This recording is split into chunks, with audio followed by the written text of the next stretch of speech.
Bonjour, comment allez-vous en ce début de semaine, dernière semaine du mois d'août, dernière semaine de la période estivale, car la semaine prochaine, nous entrons dans la rentrée. Septembre. Alors je vous rappelle, on attend de voir si, en effet, l'expression qui dit « vous allez voir à la rentrée comment ça va péter » va s'accomplir ou pas. Parce que bon, admettez-le que quand même, à chaque fois qu'on entend ça, finalement, il ne se passe pas grand-chose. Quoique, on a la CGT qui a déjà pris les devants et qui déjà organise une grande manifestation, alors je crois, fin septembre, début octobre. On sent bien que les syndicats sentent qu'il y a une grogne, qu'il y a une colère, qu'il y a un mécontentement, et que leur fonction, c'est de canaliser ces mécontentements pour les maîtriser, pour les contrôler. Bah oui, dans l'intérêt du système. Oui, parce que, au cas où vous ne l'auriez toujours pas compris, tous les syndicats, enfin tous les gros syndicats nationaux, sont en fait complices du système. Ils sont, on va dire, le fusible entre les délires politiciens, les moqueries, les trahisons du système, des paysages politiques et le peuple. Ils sont là pour galvaniser, ils sont là pour contrôler, ils sont là pour être des soupapes de sécurité. D'où la raison d'ailleurs pour laquelle, que ce soit la CGT, la CFDT, la CFTC, pour le nommer UFO, pour ne nommer que les principaux, lorsqu'ils ont commencé à vouloir essayer de récupérer le mouvement des Gilets jaunes, ils se sont fait jeter. Et du coup, le fait qu'ils se soient fait jeter, ils sont entrés alors dans une sorte de complicité, de duplicité avec le système pour dire que finalement les Gilets jaunes n'avaient aucune légitimité. Que c'était une sorte de sédition qui ne rentre pas dans l'arc républicain. Ah mais j'adore cette expression, arc républicain, ça veut rien dire. Ça c'est encore une sémantique qui a été créée pour dissuader l'opinion qu'il y a une sorte de sacro-sainte doctrine dans laquelle vous devez rentrer. Si vous ne rentrez pas dedans, si vous êtes trop dissident, si vous êtes trop contestataire, si vous êtes trop critique ou si vous êtes trop opposant, vous n'êtes pas dans l'arc républicain. Donc vous êtes des impies, vous êtes des hérétiques, vous êtes des fachos. Donc en effet, on sent bien que le système qui a toutes ces pièces du puzzle un petit peu partout pour justement éviter les débordements, éviter les dérapages, éviter les contestations qui pourraient être trop protubérantes par rapport au système, par rapport à la République elle-même. Parce que la République, logiquement, c'est le peuple, par le peuple, pour le peuple, et avec le peuple. Sauf force est de constater qu'aujourd'hui, il y a de plus en plus de Français, et surtout grâce à Internet, commencent à prendre conscience que tout ça, c'est joli sur le papier. Mais dans la réalité, aujourd'hui, vous avez des gouvernements de gauche comme de droite, des parlements qui vous l'ont enfoncé bien profond. Parfois sur des sujets qui méritaient ou qui auraient mérité des référendums, au moins une consultation populaire. Sauf que je rappelle que la 5e Constitution, celle de 1958, a été construite à une époque, avec un contexte, avec une situation politique intérieure, géopolitique, morale, de mœurs, sociétale, qui n'a plus rien à voir avec notre société aujourd'hui, qui n'a plus rien à voir avec les enjeux internes comme externes. Donc du coup, évidemment, quand des gens comme moi vous parlent que peut-être il serait peut-être temps de commencer à réfléchir à changer la République. Alors attention, pas une 6e République, une nouvelle République, une nouvelle Constitution. Alors évidemment, on ne va pas tout effacer, on va garder quand même l'essentiel, ne serait-ce que le préambule, Le préambule est important parce que c'est la déclaration des droits de l'homme et du citoyen. Donc sur cette base, force est de constater qu'aujourd'hui, la Constitution, même de 1958, de la Ve République, au fil des ans, elle a été un petit peu réformée, détricotée, parce que justement, pour justifier de l'adapter, de la faire évoluer, de la moderniser dans certains principes. Sauf que, au lieu de la réformer dans l'intérêt du peuple, elle a été réformée dans l'intérêt du système. Et du coup, on se souvient du référendum de 2005 sur la Constitution européenne, auquel les Français ont répondu non. Et puis 2 ans plus tard, Sarkozy, lui, il est passé parce que la Constitution lui autorise et l'oblige peut-être à faire, c'est-à-dire une consultation populaire. Mais une consultation populaire, non pas par un référendum populaire, mais par le Parlement. Parce que le Parlement est votre représentation. Donc il suffit que vous ayez un Parlement qui soit propice à une majorité absolue à votre intérêt, même un projet ou une proposition que le peuple aurait refusé à 70 ou même 80%, le Parlement trahira le peuple, parce que le Parlement, je rappelle, l'Assemblée nationale, c'est des députés. Les députés, avant de voter une loi, un décret, une réforme, un truc comme ça, ils sont censés quand même tâter le terrain auprès de leurs administrés, auprès des concitoyens qui les ont élus. Mais c'est pas ce qu'ils font. Non, parce que si en théorie le député, même s'il a une affiliation politique, il doit d'abord penser à son électorat, penser à ses concitoyens, aussi bien ceux qui ont voté pour lui que ceux qui n'ont pas voté pour lui. Il est le représentant d'une conscription. Non, d'une circonscription, pardon. Mais vous croyez... Alors, attention, je ne dis pas qu'ils sont tous dans le même état d'esprit. Il y en a qui font le taf, il y en a qui font le boulot. Mais il y en a d'autres. Donc la leçon, aujourd'hui, elle est très claire. C'est que le peuple, ils n'en ont rien à branler. Ce qu'ils veulent faire du peuple, c'est le soumettre. Tout simplement. Mais pour ça, il faut éviter que le peuple soit lucide. Il faut éviter que le peuple soit intelligent. Il faut éviter que le peuple ait un libre arbitre, un libre choix. Alors déjà, le libre choix, il ne l'a plus, puisqu'on lui impose de voter non plus pour, mais contre. Là, comme ici, aux États-Unis, vous avez des Américains qui vont voter Kamala Harris, non pas pour Kamala Harris, mais pour éviter à Donald Trump de reprendre le pouvoir.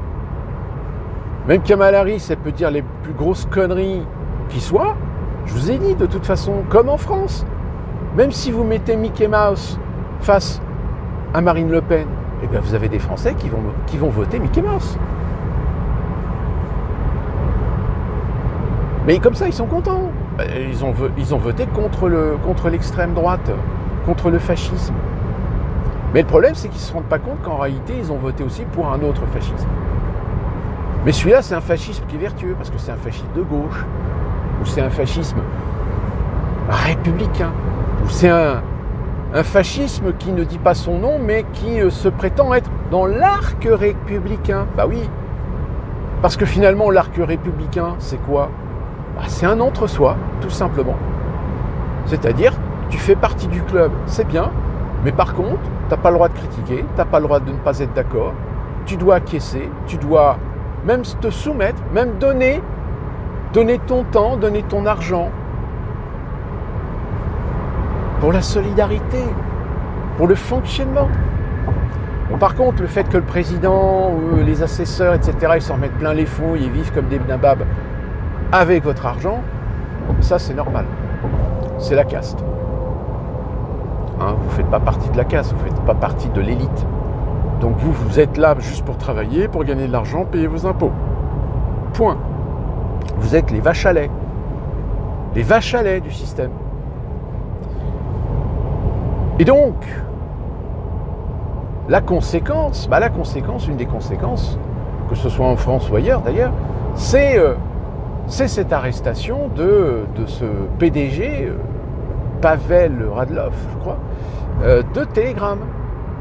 Alors ce qui est très amusant, c'est que vous avez des tas de médias qui essaient de vous expliquer pourquoi il a été arrêté.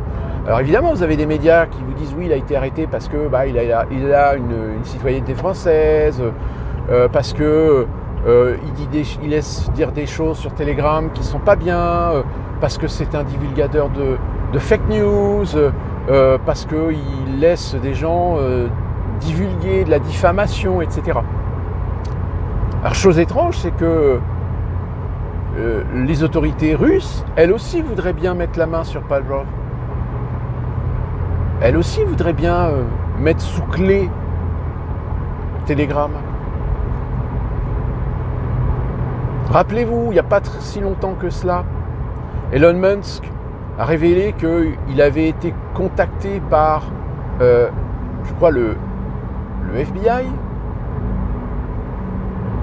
ou la CIA, je ne sais plus. Bref, une autorité américaine pour lui demander ce qu'il demande en général à tous les réseaux sociaux, à toutes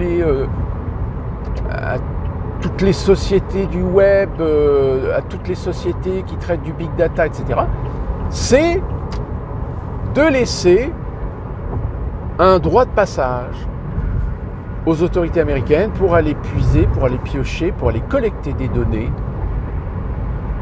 sur leur site. Sauf qu'Elon Musk, lui dit mais non. Si les gens ils s'abonnent à mon X, c'est parce que moi j'essaie de leur garantir, j'essaie de leur garantir une sécurité de leurs données, une sécurité de leur liberté d'expression.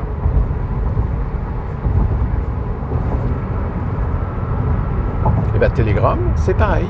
Sauf que ceux qui accusent Pavlov en laissant suggérer l'idée que parce que Telegram finalement fait la promotion des idéologies pro-russes, mais dites-moi, expliquez-moi pourquoi alors la Russie voudrait aussi faire taire Telegram. Oui, Telegram est en liberté. Sauf que, évidemment, comme tout ce qui est en liberté, vous avez des gens qui en abusent.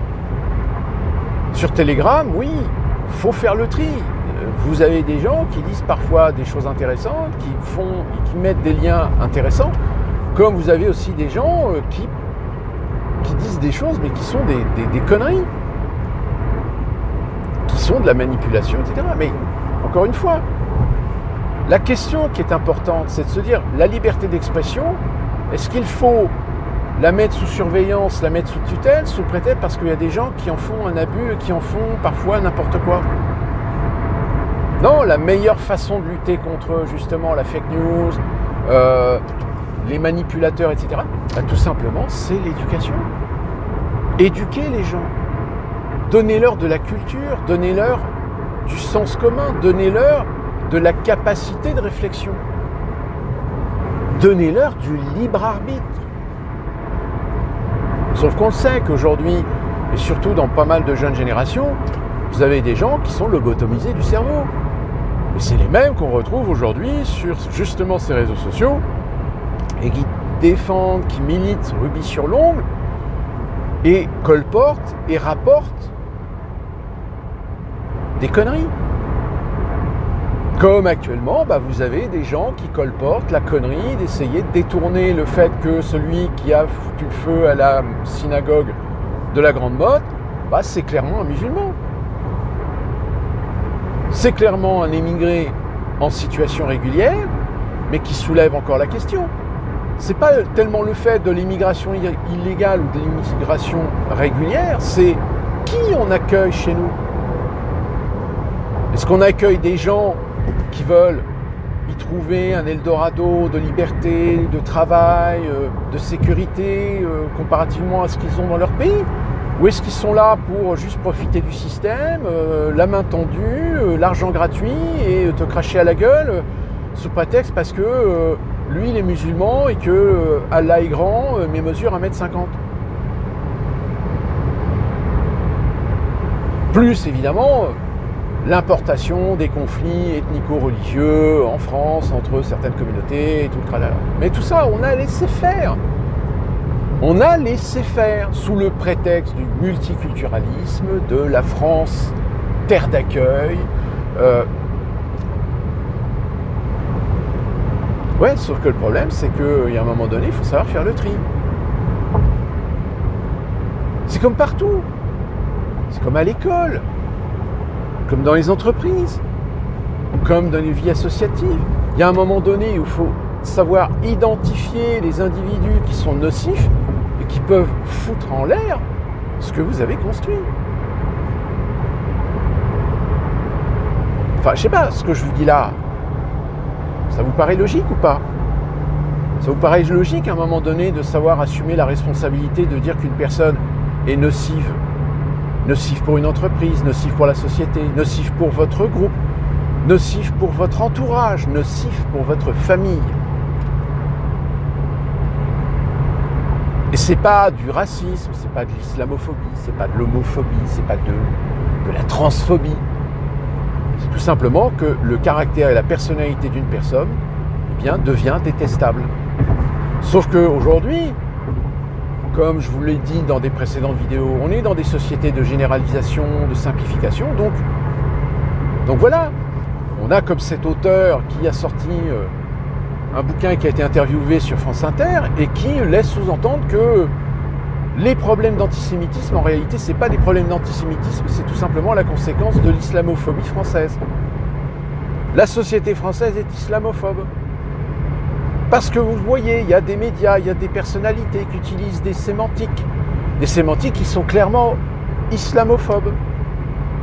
Donc le fait qu'il y a de l'islamophobie, ça génère chez les pauvres islamistes, ça génère chez les pauvres musulmans la colère, donc ils se retournent contre les autres, et y compris contre le juif. Et voilà comment, sémantiquement, on gomme un antisémitisme structurel au sein même de la communauté musulmane. Alors attention, je ne dis pas que tous les musulmans sont antisémites, mais il faut bien constater que les radicaux, les fondamentalistes religieux, d'une manière générale, en dehors de toute philosophie d'esprit, puisque vous avez quand même des imams qui sont des imams modérés, humanistes, etc., et qui sont les premiers à défendre leurs frères juifs, malheureusement, ce n'est pas le cas partout. C'est toute la dualité, finalement, toute la conflictualité sociétale, communautaire et religieuse. Du fait qu'à un moment donné, comme la France, pays de laïcité, oui, laïcité sur le papier, mais quand le politicien, lui, a un intérêt à un moment donné de caresser dans le sens du poil la communauté religieuse, et bien la laïcité, tout d'un coup, pouf, elle n'existe plus. Au début du XXe siècle, les politiciens, pour ne pas perdre la main, pour avoir de l'électorat, ils n'ont pas craché à la gueule systématiquement de tout le catholicisme français, de toute la chrétienté française. Parce que bon, la Révolution française a voulu éliminer le pouvoir de la religion, certes, mais le problème c'est qu'à un moment donné, à force de faire la chasse à tout ce qui est religieux, on se trouve confronté à des conséquences qu'à un moment donné, on n'est plus capable d'assumer. Tout comme ça l'a été avec le communisme. Le communisme a voulu éradiquer la religion orthodoxe en Russie. Ils ont essayé, mais ils ont eu des problèmes. On peut être contre la religion, on peut très bien ne pas croire en Dieu, mais malheureusement, vous ne pouvez pas gommer, tirer un trait sur les 3 milliards, je crois 3,5 milliards d'individus dans le monde qui pratiquent une religion, qui ont la foi en Dieu, qui ont une croyance en Dieu. Quand vous avez des religions comme le catholicisme qui prônent la charité chrétienne, eh bien en tant qu'athées, nous devons aussi d'avoir un minimum de tolérance à partir du moment où l'autre te respecte dans tes choix, dans tes convictions.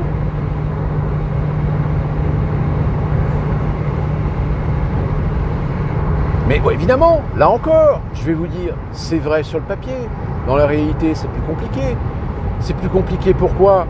Tout simplement parce que vous avez toujours des gens qui, eux, vont avoir un intérêt absolu à ce qu'il n'y ait pas d'unité, à ce qu'il n'y ait pas d'entente, à ce qu'il n'y ait pas de compréhension. Parce que c'est leur intérêt que le diviser pour mieux régner est structurellement un intérêt pour eux d'avoir un contrôle sur le peuple. Et c'est exactement ce qu'aujourd'hui en Occident, ils essayent d'installer dans quasiment tous les pays d'Europe, c'est d'essayer de diviser les peuples pour les pousser à s'entretuer, à se taper dessus, pour ensuite mettre un couvercle de lois liberticides et finalement installer une sorte de dictature, mais une dictature qui sera drapée du manteau de la démocratie.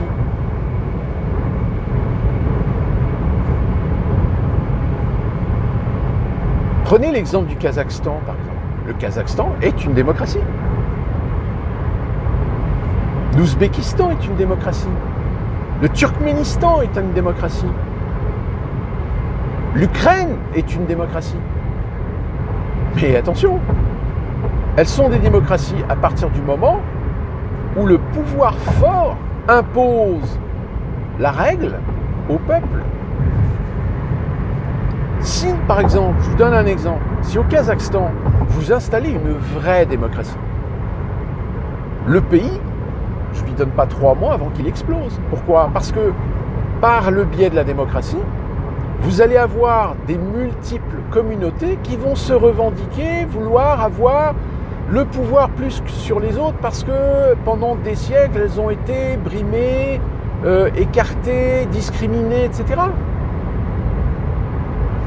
Écoutez, là tout d'un coup vous me dites, c'est ce qui se passe en Afrique. Eh bien oui, vous avez parfaitement raison. Souvenez-vous du Rwanda. Vous vous souvenez du Rwanda, entre les Tutsis et les Hutus ? Qu'à un moment donné, il y en a un des deux qui a commencé à avoir le pouvoir sur l'autre et a commencé à faire des massacres. Et nous, petits Français, nous sommes arrivés en disant « Oh, nous allons nous mettre du côté des opprimés. Nous allons protéger. Nous allons sécuriser. » Ah oui, on a protégé, on a sécurisé. Mais on leur a donné une telle légitimité qu'ils se sont mis à faire aux autres ce que les autres leur faisaient avant qu'on arrive. Donc du coup, la France s'est retrouvée comme 2 ronds de flanc à tout simplement protéger des gens qui légitimaient de faire des massacres, des génocides sur le camp adverse. Donc finalement, vous êtes dans une situation totalement ingérable. Le seul moyen de le gérer, c'est quoi ? Vous installez un pouvoir fort qui est ni pour l'un ni pour l'autre, mais qui dit toutes les parties, maintenant, c'est comme ça et pas autrement. Le premier qui couine, le premier qui fout le bordel, le premier qui fait chier, prison. Eh ouais, mais sauf que ce genre de système, il a l'avantage de pacifier le pays, mais il a le désavantage, évidemment, aux yeux des humanistes, des droits de l'homiste, des religieux de la démocratie, de vous critiquer comme étant un dictateur. La Russie de Poutine, comme la plupart d'ailleurs des pays, ex-pays satellites, qui ont eu leur indépendance à la chute de l'Empire soviétique, ce sont des jeunes démocraties. Ce sont des démocraties qui ont quoi ? 20 ans, 40, 30 ans ? Je rappelle que nous, la France, notre démocratie, il aura fallu presque un siècle pour y trouver un peu de stabilité. Un siècle. Et vous voulez que des pays comme l'Ukraine, la Bulgarie, la Hongrie, même à la limite la Serbie, la Croatie, etc., en dehors des problèmes toujours présents, communautaires, ethniques, religieux, comment voulez-vous qu'ils réussissent à faire évoluer leur société aussi rapidement que nous en avons une certaine vertu ? Et encore, j'ai envie de dire, on peut critiquer ces pays-là parce qu'il y a de la corruption, parce qu'il y a des trafics, parce que, etc. Mais j'ai envie de dire en France, il y en a, hein. Peut-être que c'est un peu plus discret, peut-être que c'est un petit peu plus structuré, donc ça se voit pas trop. Mais Nous avons tous notre revers de la médaille. Sauf que quand vous avez des gens qui militent pour vous faire croire que l'Ukraine, c'est un pays merveilleux, c'est un pays victime d'être libre, victime, non. C'est un pays où malheureusement, ça a été et c'est toujours d'ailleurs, une plaque tournante d'un certain nombre de trafics où, là-dessus, alors là, les pro-ukrainiens, dès que vous les mettez devant les évidences, ouais, non, ça y est, vous êtes d'extrême droite. Vous êtes pro-Poutine. Vous ne faites que relayer la propagande russe. Non, c'est pas de la propagande russe, c'est du factuel. Même vous allez sur YouTube, vous allez chercher des vieux reportages des années 90 ou 2000 sur l'Ukraine. France Télévisions, Arte, ils ont fait des documentaires là-dessus. Et pourtant, que je sache, France Télévisions et Arte, c'est pas des chaînes pro-russes. Mais voilà, tout est question de sémantique, tout est question de manipulation, tout est question d'essayer de manipuler l'opinion. Et malheureusement là-dessus, qu'est-ce qu'on est en train de voir? Alors, il y a cette affaire du PDG de Telegram qui révèle, et que dont certains d'ailleurs essaient de mettre un tapis dessus pour pas que les gens prennent conscience, révèle en réalité qu'il y a une motivation, une ambition aussi bien occidentale que russe, de faire en sorte de contrôler Telegram. Ou tout du moins de lui mettre des leviers de telle manière à ce qu'il n'y ait pas cette liberté sur Telegram. Alors attention, hein, je répète encore une fois, je ne fais pas la promotion de Telegram. Comme je vous l'ai dit, Telegram, il y a des trucs intéressants à trouver, comme il y a aussi beaucoup de merde. Mais pas besoin d'aller voir Telegram, regardez Facebook. Moi, Facebook, je me suis inscrit sur Facebook, je crois, à son apparition, c'était, je crois, en 2005, quelque chose comme ça. Bon, évidemment, le succès de cette plateforme, le succès de ce réseau social a fait qu'à un moment donné, ils ont été obligés un petit peu plus de resserrer les boulons sur certains usages, principes, etc. Mais aujourd'hui, Facebook, je dirais même Meta d'une manière générale, donc Facebook, Snapchat et Instagram, si vous faites du divertissement, ça passe. Si vous faites... c'est ça qui est énorme, et c'est ça d'ailleurs qu'aux États-Unis, il y a pas mal de représentants, de sénateurs, etc., qui veulent régler ce problème, parce que c'est un vrai problème, c'est que sur Instagram, il n'y a pas de problème moral de voir des gamines de 8, 10, 12 ans jouer les lascives, avoir une sorte de sexualisation de leur image, ça passe. En revanche, quand tu dénonces des problèmes par rapport à certains sujets que certains ont étiquetés de complotistes, alors qu'en réalité, c'est des vrais sujets factuels. Hein, je répète, je signale qu'il y a un rapport d'un organisme un peu équivalent du Lancet qui s'est rétracté sur l'étude concernant l'hydroxychloroquine. Eh ben non, même ça, il y en a qui vous disent ouais, c'est parce que l'organisme a subi des pressions et tout, blablabla. Non, c'est pas vrai. L'hydroxychloroquine a bien tué des gens et tout. Ouais, 17 000 gens. 17 000 à l'échelle mondiale. Et encore, le rapport qui aujourd'hui a été réfuté par cet organisme, apparemment il y a des gros problèmes de chiffres. Par exemple, les chiffres qui viennent de Belgique, par exemple. Il y en a qui ont commencé à mettre le nez dedans et ils se sont rendus compte qu'il y a des trucs qui collent pas. Enfin bon, bref, c'est une autre histoire.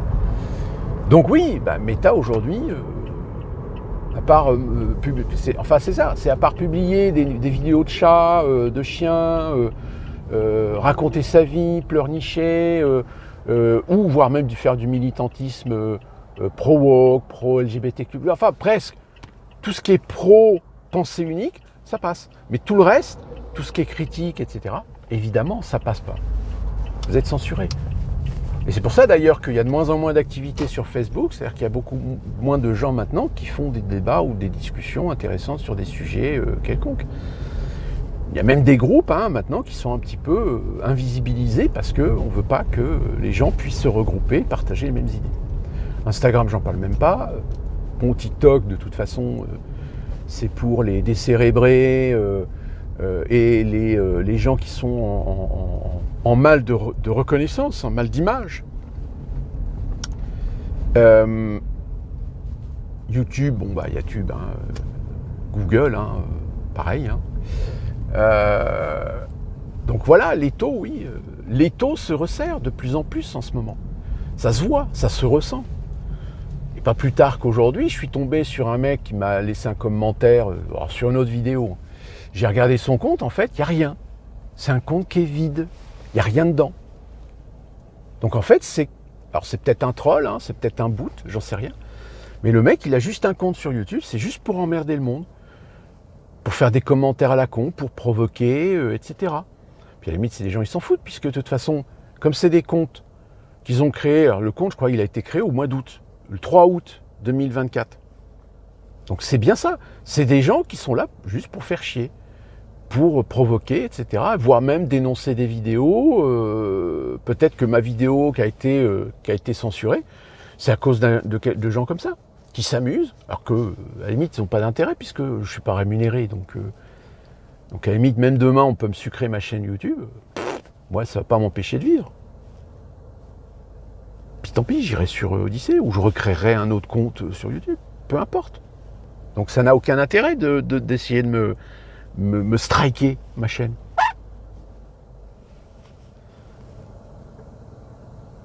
On vit une époque qui est quand même très compliquée. Parce que d'un côté, on s'en rend compte, même dans les conversations, dans les familles, dans les cercles d'amis, on ne peut plus parler de tout. Ou alors on a l'assurance que les gens qu'on côtoie partagent à peu près les mêmes idées, les mêmes concepts, les mêmes... Mais ça devient compliqué, ça devient difficile. Même dans vos cercles d'amis, vous avez parfois des gens qui finissent par aller dans des excès. Des pensées excessives, des pensées approximatives. Et quand vous essayez un petit peu gentiment de leur dire non, tu peux pas dire ça parce que vaut mieux. Et bien tout d'un coup, vous allez avoir des gens qui vont dire ouais, je te croyais plus solidaire que ça. Mais qu'est-ce qu'il y a à voir la solidarité là-dedans? Ça n'a rien à voir. On s'en fout. Si tu peux plus débattre, si tu peux plus échanger, sans absolument devoir prendre parti pour l'un ou pour l'autre, ben voilà. Encore une fois, ça rejoint ce que je vous disais, la généralisation et la simplification. Sauf que ça va générer des colères, des mécontentements, des haines, des incompréhensions. Et que forcément, quand on est face à l'incompréhension, on essaie de se comprendre. Qui est responsable de ça? Alors la responsabilité, quand on est intelligent, on sait qu'elle vient du système, on sait qu'elle vient des politiciens, on sait qu'elle vient du monde de la finance, on sait qu'elle vient des deep states, etc. Qui font tout pour monter justement les gens les uns contre les autres. Sauf qu'il y en a d'autres qui vont... vous avez des musulmans qui vont croire que tout est de la faute du juif parce qu'il y a le lobby juif, parce qu'il y a le sionisme. Et puis les juifs, ils vont considérer que de toute façon, tout musulman, par doctrine, est forcément antisémite. Et puis nous, les Français, on est le cul assis entre deux chaises et on vous oblige à choisir. Vous êtes pour qui? Pour les juifs ou les musulmans? Mais je suis ni pour l'un ni pour l'autre. Moi, je suis en dehors de ces histoires, Moi, je suis français. Je suis un Français laïque. Je suis un Français anticommunautariste. Je suis un Français qui considère que être Français, c'est faire partie d'un peuple qui, par principe, constitutionnellement, institutionnellement, est un peuple unique et indivisible. Or, ça fait depuis 30 ans que vous avez des politiciens, que vous votez pour des politiciens qui font tout le contraire, qui veulent vous diviser. Et donc, par conséquent, ce sont des traîtres à la nation. Seulement, d'ici là qu'on se retrouve pour une prochaine vidéo, attention à la censure, attention à ce que vous dites, attention aux mots que vous utilisez, Ça rejoint la petite vidéo que je vous ai faite en continuité de la Orwellisme. Oh, je vais pas y arriver. Enfin bref. De la censure orwellienne. Portez-vous bien, soyez prudents, et nous on se retrouve dans une prochaine vidéo. Si tant est qu'en France, enfin, Macron se décide à choisir son Premier ministre.